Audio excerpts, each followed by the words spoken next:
and welcome to the Blu-Review, where today we're going to be talking about a separation from Sony Home Entertainment. Of all the films that are released annually here in the United States, independent films, especially those that have largely unknown cast, have a difficult time trying to find an audience. You add to that a film is in a foreign language, and you're talking about a mission impossible.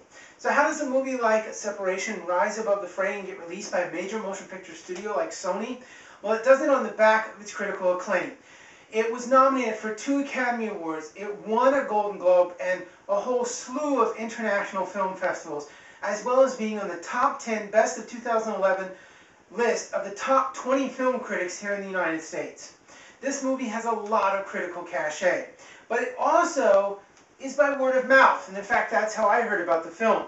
When director Kevin Smith and his producing partner Scott Mosier did their Oscar podcast, or a podcast about the 2011 Oscars, they talked about this movie, and Scott Mosier kind of recommended it to everyone.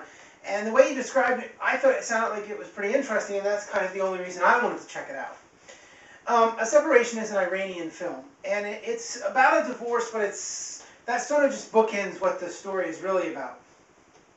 Essentially, this couple, Nadir and Samain, are getting a divorce. That's how the film starts off. But he and she moves out of the house, but he's got to hire some kind of caretaker to take care of his father, who's got Alzheimer's disease. So he hires this woman who's vastly underqualified. She's not a nurse. She doesn't know anything about that. She's a devout Muslim, which means her religion forbids her from touching any man that she's not married to or related to. She's pregnant, and it seems like she's having a difficult time. So she can't be lifting on anything. Plus, she lives really far away and she doesn't drive. Her family is deeply, deeply in debt. Her husband's been thrown in jail in a debtor's prison.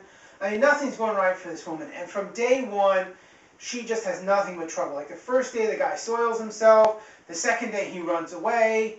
And the third day, she has to go somewhere. And she can't really take him with her because she doesn't have a car. She doesn't, have any way to transport him. So she leaves him at the house. But instead of just leaving him there by himself, fearful that he's going to escape like he did the second day, she ties him to the bed. Well, this is a huge mistake because during the day he falls out of bed, knocking himself unconscious, bruising his arm up, and knocking off this oxygen mask that he has, and so he almost suffocates. Well, Nadir comes home in the middle of the day and finds him, and kind of revives him and gets him kind of at least breathing again, and then the caretaker comes back in, and Nadir is mad. I mean, he's just mad. And he starts hollering at her, telling her, you don't need to, you're supposed to be watching, that's what I'm paying you to do, you don't need to go out, do your frivolous errands, and I mean, he just thinks she just left to, I don't know, go get her hair done or something like that. And so she's like, it was important, I had to really do something, I'm sorry, I didn't mean to do it. And he starts accusing her of stealing this money that we as an audience know his wife took at the beginning of the film, but he doesn't know, so he starts accusing her. And now she gets really mad. And she says, I'm not a thief, just because I'm poor doesn't mean I'm a thief, and all this kind of stuff. And so she's hollering at him, and he's hollering at her, and he gets kind of angry, and he pushes her out of his house, out of his apartment. And she falls. Now, we never know if it's because he pushed her, or she slipped on the wet steps outside of his apartment. Whatever the case is, she fell.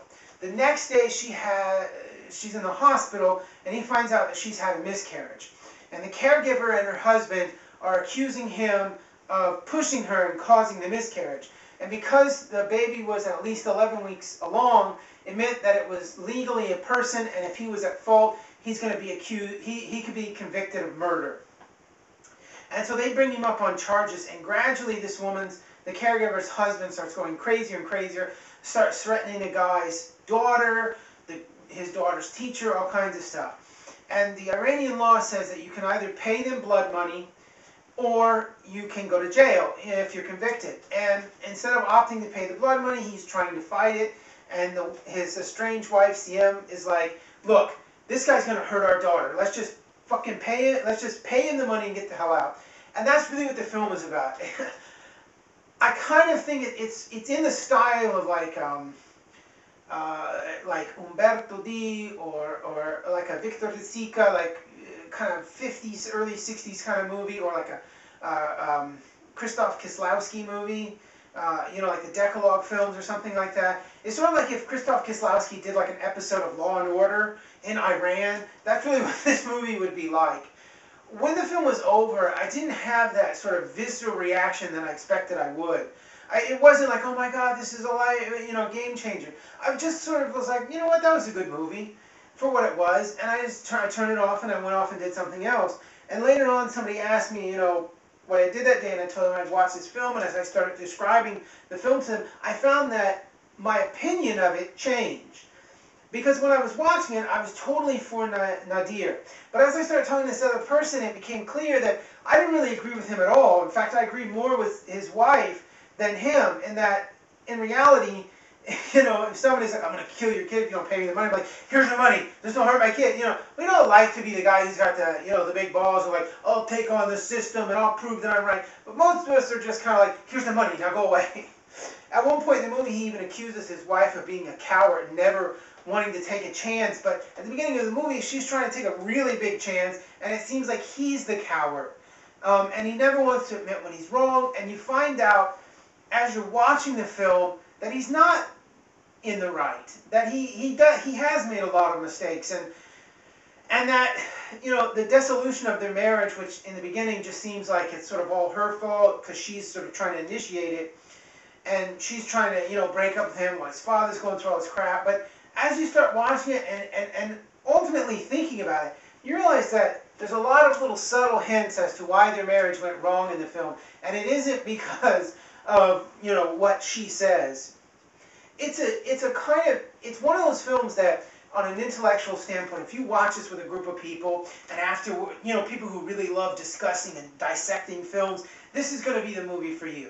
If you're just wanting some kind of escapist, popcorny type cinema, I don't know if you're going to find it here.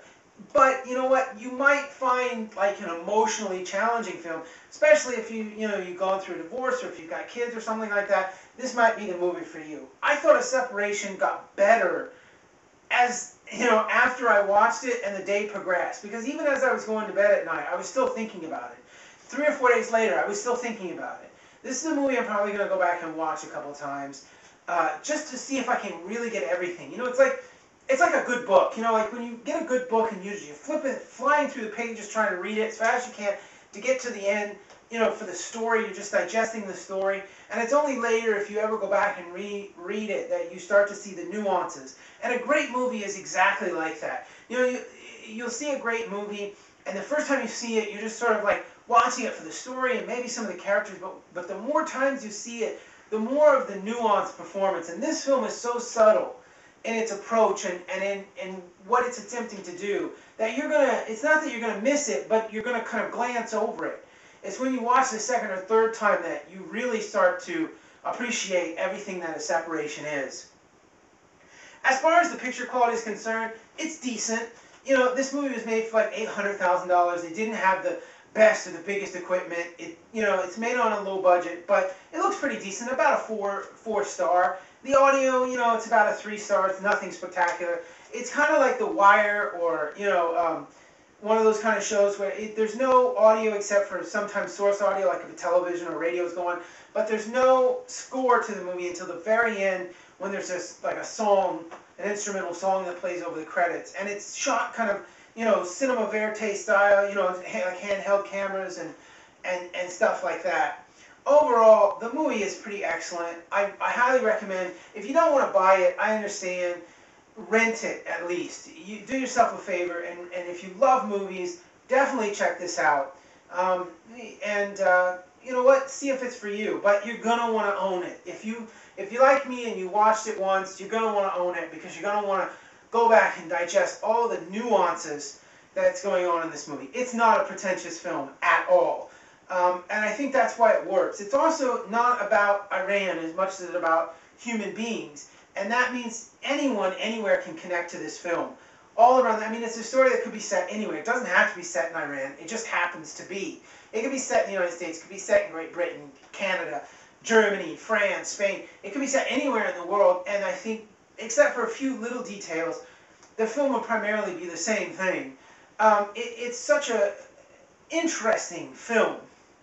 And at the end of it, I found it really fascinating.